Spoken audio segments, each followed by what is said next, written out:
ہر طرح کی تعریف اللہ کے لیے ہے. ہم اسی کی حمد بیان کرتے ہیں، اسی سے مدد مانگتے ہیں، اسی سے مغفرت طلب کرتے ہیں. ہم اللہ تعالیٰ سے اپنے نفسوں کی برائیوں اور اپنے برے اعمال سے پناہ طلب کرتے ہیں. جسے اللہ تعالیٰ ہدایت دے اسے کوئی گمراہ کرنے والا نہیں، اور جسے وہ گمراہ کر دے اسے کوئی ہدایت دینے والا نہیں. میں گواہی دیتا ہوں کہ اللہ کے علاوہ کوئی معبود نہیں، وہ اکیلا ہے، اس کا کوئی شریک نہ اور ساتھی نہیں. اس نے انصاف کرنے والوں کو بلندی اور رفعت اور احسان سے نوازا، باطل میں غرق رہنے والوں کو برائی اور خسارے سے دوچار کیا. اور میں گواہی دیتا ہوں کہ ہمارے نبی محمد اللہ کے بندہ و رسول ہیں، جو ہمیشہ پاکی کے ذریعے محفوظ اور صفائی و ستھرائی سے مزین ہیں.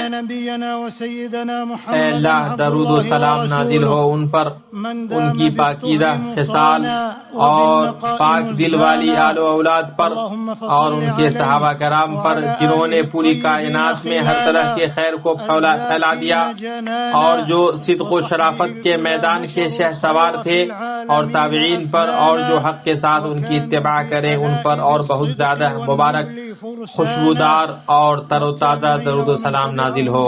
اما بعد، اے اللہ کے بندو، جو بلندیوں پر پہنچنے، مخلوقات کے مابین کامیاب ہونے اور یقینی عزت و بلندی حاصل کرنے کا قصد کرے تو اسے سفر و اقامت میں سب سے مضبوط کڑے تقوی کو مضبوطی سے تھامنا چاہیے.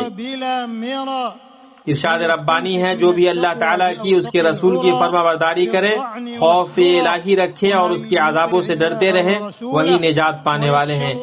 جو اللہ کی طرف متوجہ ہوتے ہوئے دل کی گہرائیوں سے اس کا تقوی اختیار کرے گا تو وہ بلند مرتبوں تک پہنچے گا، اور حق کے بہتے ہوئے چشمے پر اپنے پرچم کے ساتھ وارد ہوگا، اور حرام سے بچنے کے لیے اپنے آپ کو لگام دے گا. مسلمانوں، باوجود اس کے کہ ہماری شریعت کے روشن مقاصد اور واضح اہداف نہایت ہی روشن اور تابناک ہیں، مگر بہت افسوس کہ مسلمانوں میں موقع بموقع ایسے خطرناک ظاہرے رونما ہوتے ہیں جو اس لائق ہیں کہ انہیں پیش کیا جائے، ان پر چرچا ہو، ان کا مطالعہ کیا جائے اور ان کا علاج کیا جائے. ہمارے اس زمانے میں ایک پریشان کن، بڑا سخت معاملہ اور غمگین کرنے والی عظیم مصیبت عام ہو گئی ہے، جو اپنی حقیقت کے اعتبار سے منکر اور گھناؤنی ہے، اپنی اصلیت کے اعتبار سے تلخ اور اپنے نتیجے کے اعتبار سے کڑوی ہے. افراد پر اس کے خطرے بڑے سخت ہیں. وہ سماجوں کو تباہ اور ہلاک کرنے والی ہے. وہ صرف بانج نفوس اور بیمار روحوں کو اپنا مسکن بناتی ہے، دین کی چمک اور رسالت کی جمالیات کو مست کرتی ہے. اللہ آپ سب کی حفاظت کرے. وہ محبت و اتحاد کے بعد جھگڑے کے وقت حرمتوں کا پامال کرنا اور اطراف میں برائیوں کو پھیلانا ہے، یا آپ چاہے تو یوں کہیں حسن معاشرت اور اچھے رشتے کے بعد جھگڑے کے وقت گالی گلوچ کرنا ہے. مومن بھائیوں، اختلاف اللہ تعالیٰ کی سنن کونیہ میں سے ہے. ارشاد ربانی ہے، اگر آپ کا پروردگار چاہتا تو سب لوگوں کو ایک ہی راہ پر ایک گروہ کر دیتا، وہ تو برابر اختلاف کرنے والے ہی رہیں گے بجز ان کے جن پر آپ کا رب رحم فرمائے. انہیں تو اس لیے پیدا کیا گیا ہے. علامہ ابن قیم رحمہ اللہ کہتے ہیں، لوگوں کے مابین اختلاف ہونا ایسا ضروری معاملہ ہے جو ہونا ہی ہے، ان کے ارادہ فہم اور ادراک کی قوتوں کے الگ الگ ہونے کی وجہ سے. لیکن مضموم یہ ہے کہ ان میں کا بعض پر زیادتی اور ظلم کرے. تو اختلاف فطری معاملہ ہے. جہاں تک نزاع اور جھگڑے، باہمی لڑائی اور تفرقے کا معاملہ ہے تو وہ روشن شرعی نصوص کے مطابق ممنوع ہے. اس شر نے حق کے چہرے کو داغدار کر کے اس کے راستے میں رکاوٹ ڈال کر پھر دین اور عزت و آبرو میں بہت سارے مسلمانوں کے حقوق کو مار کر اور ان کے مابین خیر کے پھیلاؤ کو روک کر ملکوں اور بندوں کو کتنی ہی مصیبتوں میں دھکیلا ہے. اور بعد کے زمانے میں لوگوں کی بہت ساری جماعتوں میں یہ مصیبت عام ہو چکی ہے اور پھیل چکی ہے. ایسے لوگوں کا باطن غیر اعلانیہ طور پر داغدار ہو چکا ہے، وہ کسی مومن کے عہد و پیمان کا خیال نہیں کرتے، نہ اس چیز کا خیال کرتے ہیں شرافت نفس اور بلند ہمتی جس کا تقاضا کرتی ہے، اور نہ شریعت کے احکام سے ڈرتے ہیں، تو وہ خود کو اور اپنی زبانوں کو گندا کرتے ہیں اور اس بدبو اور تعفن میں اپنے قدموں کو گاڑ دیتے ہیں، تو صرف اپنے بھائی، بیوی، پڑوسی یا دوست میں سے کسی سے محض اختلاف کی وجہ سے عیب جوئی و مذمت کا سیلاب بہہ پڑتا ہے، اور بسا اوقات معاملہ نفاق، ارتداد اور تکفیر کا الزام لگانے تک پہنچ جاتا ہے۔ اللہ کی پناہ، اور ہم اللہ کی بارگاہ میں اس سے برات کا اظہار کرتے ہیں، جہاں تک گالی گلوچ، لعن و طعن، فحش، بہتان تراشی، دست درازی، فتنہ اور مسلمانوں کے سلسلے میں سوء ظن اور بڑے مکر کے ساتھ کہ جس کے پہاڑ کی طرح چوٹیاں ہو، اقدار کی مکمل تباہی کے ہتھیار نصب کرنے کی بات ہے تو اسے تو چھوڑ ہی دیجئے۔ ارشاد ربانی ہے، اگرچہ ان کی چالیں ایسی تھی کہ ان سے پہاڑ اپنی جگہ سے ٹل جائیں، وہ لوگ یہ بات بھول گئے کہ جھگڑے میں گالی گلوچ، نفاق کی خصلت اور فتنہ و جھگڑے کا بیج بونا ہے۔ ارشاد ربانی ہے، اور وہ تو اپنی تدبیر کر رہے ہیں اور اللہ اپنی تدبیر کر رہا تھا، اور سب سے زیادہ مستحکم تدبیر والا اللہ ہے۔ آپ عدالتوں اور پولیس کے یہاں اور سوشل میڈیا کے ذرائع میں جھگڑنے والوں کے ایسے حالات پائیں گے جن سے شرافت و مروت والوں کی پیشانیاں جھک جاتی ہیں۔ تمہارا بھائی وہ ہے جو دور ہونے کی صورت میں بھی وہ اپنے عہد کو نہیں توڑتا ہے، اور نہ ہی زمانے کے بدلنے کے ساتھ اس کا پہلو منحرف ہوتا ہے۔ تمہارا بھائی وہ نہیں جو تم سے خوشی اور رضا کے ساتھ ملتا ہے، اور جب تم اس کے پاس سے غائب ہوتے ہو تو اس کے بچھو تمہیں ڈنک مارنے لگتے ہیں۔ اسلامی بھائیوں، جھگڑے میں یاوہ گوئی کرنا، گھناؤنا اور تباہ کن رویہ کمینے اہل فسق کی عادت اور اللہ تعالیٰ کی شریعت اور اس کے رسول صلی اللہ علیہ وسلم کے طریقے کے خلاف ہے۔ اس تباہ کن بیماری اور گھٹیا عادت کی خطرناکی اور اس کے شریعت کے مقاصد اور اس کے مضبوط احکام کی خلاف ورزی کرنے کی وجہ سے ایسے نصوص وارد ہوئے ہیں جو اس کی حرمت، اس کے پروعید اور دھمکی اور سخت ہلاکت کو بیان کرتے ہیں۔ ارشاد ربانی ہے، جبکہ تم اسے اپنی زبانوں سے نقل در نقل کرنے لگے اور اپنے منہ سے وہ بات نکالنے لگے جس کی تمہیں خبر نہ تھی، گو تم اسے ہلکی بات سمجھتے رہے، لیکن اللہ تعالیٰ کے نزدیک وہ بہت بڑی بات تھی۔ امام بخاری رحمۃ اللہ علیہ نے اپنی صحیح میں ام المومنین عائشہ رضی اللہ عنہا سے روایت کیا ہے کہ اللہ کے نبی صلی اللہ علیہ وسلم نے فرمایا، اللہ تعالیٰ کے نزدیک لوگوں میں سب سے زیادہ مبغوض، سب سے زیادہ جھگڑالو شخص ہے۔ ایک انسان کا کسی چیز کو پسند یا ناپسند کرنا ایک جبلی معاملہ ہے، لیکن وہ چیز اسے سلبی موقف اختیار کرنے یا وہمی حساب پورا کرنے کے لیے اسے فسق و فجور پر ابھارے تو یہ مروت و دینداری اور اقدار میں سے قطعا نہیں، واللہ المستعان۔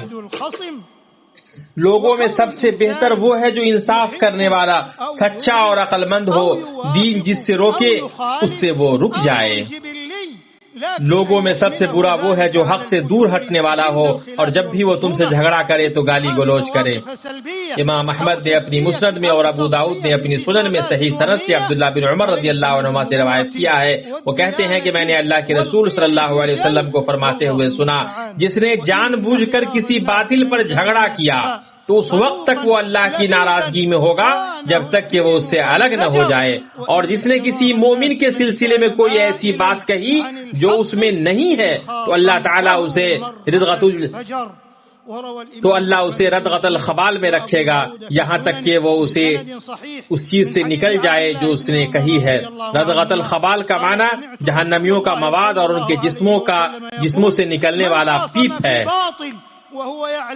ذوالجلال تمہیں اس بات کی کوشش کرنے والا ہرگز نہ پائے کہ تم مٹی ہوئی چیز کو ظاہر کرو اور واضح چیز کو مٹاؤ۔ تم اس وقت کیا جواب دو گے جب تمہارا محاسبہ کرتے ہوئے تم سے پوچھا جائے گا اور بےہودہ بکواس کرنے والے جہنم کے دہانے پر ہوں گے۔ مسلمانوں، اسلام نے جھگڑے میں گالی گلوچ کو خالص نفاق کی علامتوں میں سے ایک علامت بتائی ہے۔ عبداللہ بن عمر رضی اللہ عنہما کی روایت ہے کہ اللہ کے رسول صلی اللہ علیہ وسلم نے فرمایا، 4 خصلتیں جس میں ہوں گی وہ خالص منافق ہے، اور ان میں سے ذکر کیا جب جھگڑے تو گالی بولے، متفق علیہ۔ حافظ ابن حجر رحمہ اللہ نے کہا، فجور کا معنی حق سے پھرنا اور اس کو رد کرنے میں حیلہ اختیار کرنا ہے۔ شیخ الاسلام ابن تیمیہ رحمہ اللہ نے کہا ہے، فجور ایسا لفظ ہے جو ہر اعلانیہ معصیت کرنے والے کو شامل ہے، یا ایسا قبیح کلام ہے جو بولنے والے کی دل کی فجور سے سامع کو باخبر کرے، اور یہ گھناؤنی صفات ایسی ہیں جن سے اہل شرف و مروت نفرت کرتے ہیں۔ ابو سفیان رضی اللہ عنہ کو کہا گیا، کس چیز نے آپ کو عظمت تک پہنچایا؟ تو انہوں نے کہا، میں کسی شخص سے نہیں جھگڑا مگر میں نے صلح کے لیے جگہ رکھی۔ امام ذہبی رحمۃ اللہ علیہ نے یونس صدفی رحمہ اللہ سے بیان کیا کہ انہوں نے کہا کہ میں نے شافعی رحمہ اللہ سے زیادہ عقل مند کسی کو نہیں دیکھا۔ ایک دن میں نے ایک مسئلے پر ان سے مناظرہ کیا، پھر ہم دونوں جدا ہو گئے۔ اس کے بعد وہ ہم سے ملے تو انہوں نے میرا ہاتھ پکڑ لیا، پھر کہا، اے ابو موسیٰ، کیا یہ درست نہیں ہوگا کہ ہم بھائی بھائی بن کر رہیں گرچہ ہم کسی مسئلے میں متفق نہ ہو سکے؟ اللہ اکبر۔ یہ ہمارے سلف صالح تھے اپنے اختلاف اور جھگڑے کے وقت۔ معزز شخص جب کسی اذیت پر قادر ہوتا ہے تو اس کے پاس معزز لوگوں کا اخلاق آتا ہے اور وہ اس سے مکمل طور پر رک جاتا ہے، لیکن آپ کمینے کو دیکھیں گے کہ جب وہ اذیت کی قدرت رکھتا ہے تو وہ سرکشی کرتا ہے اور صلح کے لیے کوئی جگہ باقی نہیں چھوڑتا۔ اس بدبودار نالے کی کمینہ ترین راہوں میں سے کردار کشی کے پھندے نصب کرنا اور امت کی کلیدی اور فاضل شخصیات کو اس وقت تباہ کن تنقید کا نشانہ بنانا ہے جب وہ بعض خواہش پرستوں کی خواہشوں کی مخالفت کریں۔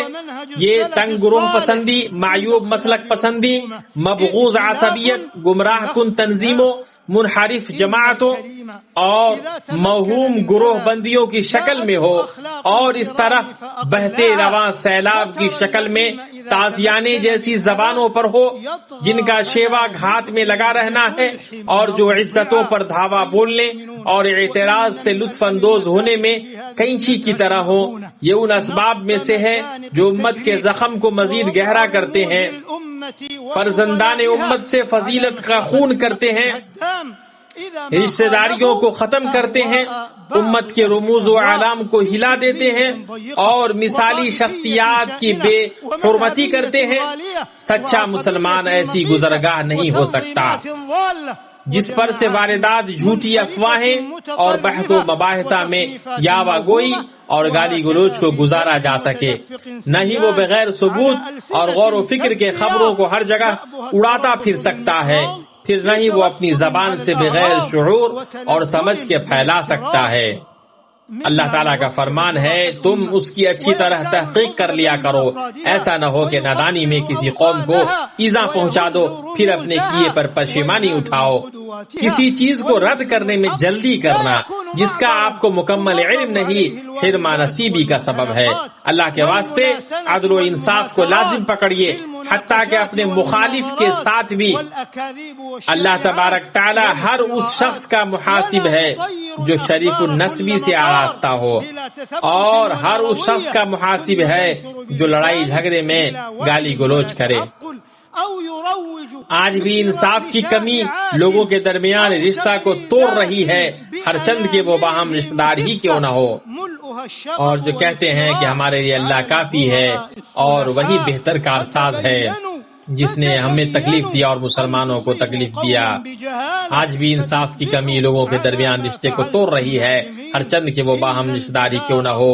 سنو، اللہ کا تقوی اختیار کرو اے اللہ کے بندو، شریف النسبی کو پانے کے لیے اپنے آپ کو بلند کرو، جھگڑے میں گالی گلوچ سے ہمیشہ بچو، فتنہ پروروں اور زیادتی کرنے والوں اور مسلمانوں کی عزتوں میں منہ مارنے والوں سے بچو، اور تو آپ نیک بخت ہو جائیں گے اور کامیاب ہو جائیں گے۔ اعوذ باللہ من الشیطان الرجیم۔ اور جو لوگ مومن مردوں اور مومن عورتوں کو ایذا دیں بغیر کسی جرم کے جو ان سے سرزد ہوا ہو، وہ بڑے ہی بہتان اور صریح گناہ کا بوجھ اٹھاتے ہیں۔ اے اللہ ہمیں قرآن عظیم میں برکت عطا فرما، سید المرسلین کے راستے سے نفع عطا فرما، ہدایت اور صراط مستقیم پر ثابت قدم رکھ۔ تو سخی اور کریم ہے، میں اپنی یہ بات کہتا ہوں اور اللہ عظیم و جلیل سے اپنے لیے اور آپ کے لیے اور تمام مسلمان مرد و عورت کے لیے ہر طرح کی گناہوں اور خطاؤں سے مغفرت طلب کرتا ہوں۔ آپ بھی اس سے مغفرت طلب کرو اور توبہ کرو، وہ توبہ کرنے والوں کے لیے مغفرت کرنے والا ہے۔ ولم تزل قلة الإنصاف قاطعة بين الرجال وإن كانوا ہر طرح کی تعریف اللہ کے لیے ہے اس کی خوب دی ہوئی نعمتوں پر۔ میں گواہی دیتا ہوں کہ اللہ کے علاوہ کوئی معبود نہیں، وہ یکتا ہے، اس کا کوئی شریک نہیں۔ انصاف کرنے والوں کو عظیم اجر اور نوازش سے بھرپور نوازا، اور میں گواہی دیتا ہوں کہ ہمارے نبی محمد اللہ کے بندے اور اس کے رسول ہیں جو پاکیزگی کے بلند چوٹی پر پہنچے ہوئے ہیں۔ اللہ کا درود و سلام اور برکت نازل ہو آپ پر، آپ کی آل و اصحاب پر جو بہت زیادہ خوشبو دینے والے پھول سے بھی زیادہ خوشبو بکھیرنے والے ہیں، جو اعلیٰ خصوصیات اور اخلاق کے حامل ہیں، اور تابعین پر ان پر جو اچھے طریقے سے قیامت تک ان کی پیروی کریں۔ اما بعد، اللہ کا تقوی اختیار کرو اے اللہ کے بندو، اپنی زبانوں کو شبہات اور الزامات سے بچاؤ۔ آپ مطلوب شرف کی اعلیٰ قسم کو پاؤ گے۔ جس نے اس میں کوتاہی کی وہ گمراہ ہوا اور اس نے ظلم کیا۔ بھائیو، ہمارے لیے ربانی ہدایت اور قرآنی اصلاحی منہج سب سے بہتر علاج اور شفا ہے۔ جو اللہ تعالیٰ کی اس قول میں ہے، ایمان والو تم اللہ کی خاطر حق پر قائم ہو جاؤ، راستی اور انصاف کے ساتھ گواہی دینے والے بن جاؤ، کسی قوم کی عداوت تمہیں خلاف عدل پر آمادہ نہ کر دے، عدل کیا کرو جو پرہیزگاری کے سب سے زیادہ قریب ہے۔ دوسری جگہ اللہ نے فرمایا، اے ایمان والو، مرد دوسرے مردوں کا مذاق نہ اڑائیں، ممکن ہے کہ یہ ان سے بہتر ہو، اور نہ عورتیں دوسری عورتوں کا مذاق اڑائیں، ممکن ہے یہ ان سے بہتر ہو، اور آپس میں ایک دوسرے کو عیب نہ لگاؤ، اور نہ کسی کو برے لقب دو۔ ایمان کے بعد فسق برا نام ہے، اور جو توبہ نہ کریں وہی ظالم لوگ ہیں۔ جب اللہ تعالیٰ نے مذاق اڑانے اور برے لقب سے پکارنے سے منع کیا تو بھلا بتائیے کہ مجلسوں کی امانتوں اور عزت کے پیچھے پڑنے کا کیا ہوگا۔ اسی طرح ہمارے نبی صلی اللہ علیہ وسلم کی شاندار حدیث میں ہمارے لیے شفا و دوا ہے، جس میں آپ نے فرمایا، مسلمان وہ ہے جس کے ہاتھ اور زبان سے دوسرے مسلمان محفوظ رہیں۔ متفق علیہ۔ مسلمانوں کے ساتھ حسن ظن رکھتے ہوئے اور ان کے تئیں سوء ظن سے بچتے ہوئے، خاص طور سے ان کے معزز و مکرم افراد سے، اس سے اخلاق کریمانہ اور مکارم نبیلہ کی تکمیل ہوتی ہے، اور اخوت و بھائی چارگی کی پیشانی بلند اور روشن ہوتی ہے۔ معاشرے میں ہم آہنگی یقینی اور مضبوط ہو جاتی ہے، اور دلوں کے صفوں پر ربانی محبت منقش و مسطر ہو جاتی ہے، اور اللہ پر یہ کام کچھ بھی مشکل نہیں۔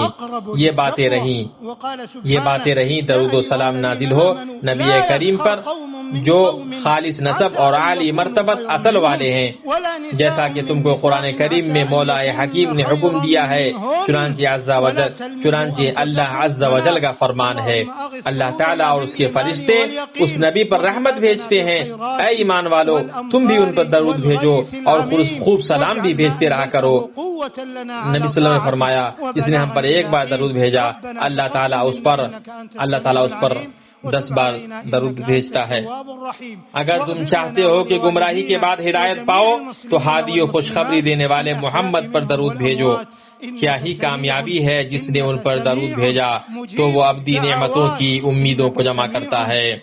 اللہم صلی علی محمد وعلی آل محمد کما صلیت علی ابراہیم وعلی آل ابراہیم انک حمید مجید۔ اللہم بارک علی محمد وعلی آل محمد کما بارکت علی ابراہیم وعلی آل ابراہیم انک حمید مجید۔